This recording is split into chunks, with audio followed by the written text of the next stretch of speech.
ابھی آپ نے سوشل میڈیا کی بات کی یا ان کی بھی بات کی، تو سوشل میڈیا پہ پاکستان میں کوئی گزشتہ 3-4 ماہ سے پابندی ہے، خاص طور پر ایکس ہے جو فارملی ٹویٹر تھا، اس پہ بندش ہے، اور نوجوان نسل اپنے آپ کو آئین کے تحت ہی آرٹیکل 19 کے تحت ایکسپریس کرتی ہے، اور پاکستان کا مثبت امیج بھی اس سے اجاگر ہو سکتا ہے. ظاہر ہے فیک نیوز بھی ہوتی ہوگی اور پروپیگنڈا بھی، لیکن اس کو پازیٹیولی کاؤنٹر کیا جا سکتا ہے. تو ایکس کی بندش میں کہا یہ جاتا ہے کہ اسٹیبلشمنٹ یا فوج کا ہاتھ ہے اس میں، ان کی بھی کوئی انوالومنٹ ہے. دوسرا میرا یہ سوال اسی سے ریلیٹڈ ہے کہ آرٹیکل 19 کے حوالے سے بھی آرمی چیف نے کوئی بیان دیا تھا کہ جو کچھ لوگ ہیں جو ہمیں سرمن دیتے ہیں ان کو کوئی حق نہیں، کیونکہ وہ خود آئین کے آرٹیکل 19 کی وائلیشن کرتے ہیں. تو ان کے مخاطب کون لوگ تھے وہ؟ Thank you. دیکھیں، میڈیا اور social media, mainly social media, اس کے اندر اداروں پہ کچھ مخصوص سیاسی حلقے اور کچھ سیگمنٹس ایسے ہیں تواتر کے ساتھ پاکستان کی افواج پہ اور دیگر اداروں پہ الزامات لگاتے ہیں. ان الزامات کے جواب میں جب یہ کہا جاتا ہے کہ کوئی ثبوت دو، تو وہ ثبوت دینے کی بجائے مزید اور الزام تراشی شروع کر دیتے ہیں. اگر ادارہ بھی جواب میں الزام تراشی شروع کر دے تو یہ تو ایک وشس سائیکل میں اس پوری سوسائٹی پڑ جائے گی. ہم ریشنلٹی پہ یقین رکھتے ہیں، ہم فیکٹس پہ اور حقائق پہ یقین رکھتے ہیں، اور ہمیں یہ یقین ہے کہ جو سچائی ہوتی ہے وہ جھوٹ پہ ہمیشہ غالب آئے گی، غالب ہوتی ہے. اگر آپ آئین کی بات کرتے ہیں جس کا آپ نے اپنے سوال میں بھی ذکر کیا، تو آرٹیکل 19 بلا شبہ آزادی ہے اظہار رائے کا، اس کا تحفظ یقینی بناتا ہے. لیکن یہی آرٹیکل 9 بڑے واضح طور پہ یہ کہتا ہے کہ آزادی اظہار رائے کے پیچھے چھپ کے پاکستان کی سالمیت، سیکیورٹی اور دفاع پر وار نہیں کیا جا سکتا. یہ آرٹیکل 9 یہ بھی واضح کہتا ہے کہ آزادی اظہار رائے کے پیچھے چھپ کے دوست ممالک کے ساتھ جو تعلقات ہیں ان کو عذر نہیں پہنچایا جا سکتا. یہ بھی کہتا ہے کہ آزادی اظہار رائے کا مطلب یہ نہیں ہے کہ آپ قوم کی اخلاقیات تباہ کر دیں، آپ پبلک آرڈر اور امن و امان تباہ کر دیں، آپ اعلیٰ عدلیہ کے وقار کے منافی بات چیت کریں. تو جو آئین اور قانون پاکستان ہے وہ بڑا واضح ہے کہ وہ ریاست پاکستان کے خلاف پروپیگنڈے کی اور افواج پاکستان کے خلاف پروپیگنڈے کی اجازت نہیں دیتا.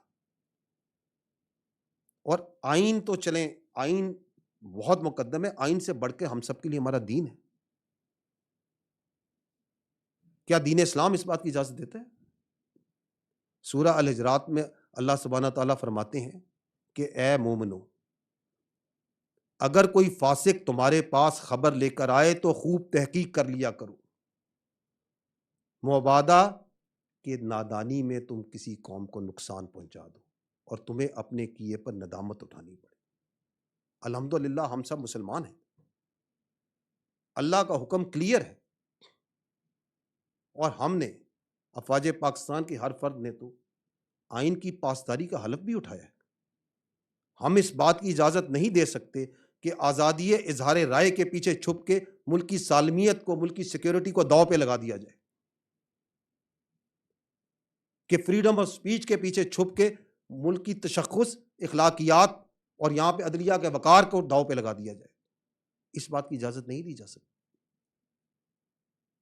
ہم امید کرتے ہیں کہ جو مقننہ ہے جس کا حق ہے قانون سازی کرنا، کہ یہ جو جھوٹ، پروپیگنڈے اور فیک نیوز کی جو بازار گرم ہے، جس پہ الزام تراشیاں بلا ثبوت، الزام تراشیاں صبح سے لے کے شام تک تواتر سے جاری ہیں، اس کے اوپر جو مقننہ ہے وہ ضروری قانون سازی کرے. ہم یہ امید کرتے ہیں.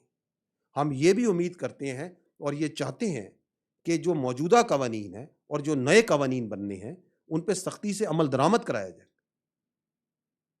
کیونکہ ہم یہ جانتے ہیں کہ اگر آج اس معاشرے میں سے نفرت، ہیجان، جھوٹ، پروپیگنڈا، اس کے خلاف ایکشن نہیں لیا گیا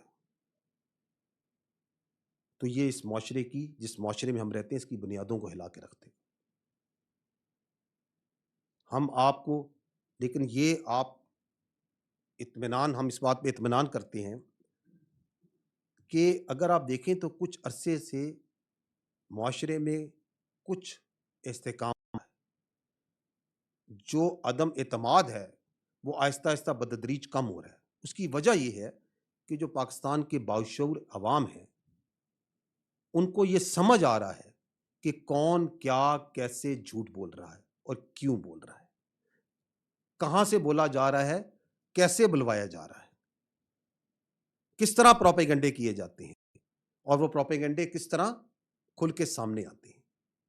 ہمارا ہتھیار، ہماری طاقت، جیسے میں نے پہلے عرض کی، وہ سچائی ہے، وہ حقائق ہیں، وہ متزلزل ہمارا ایمان ہے، ہمارا یقین ہے اس آئین پہ، اور ہمارا ایمان ہے اللہ کے احکامات کے اوپر۔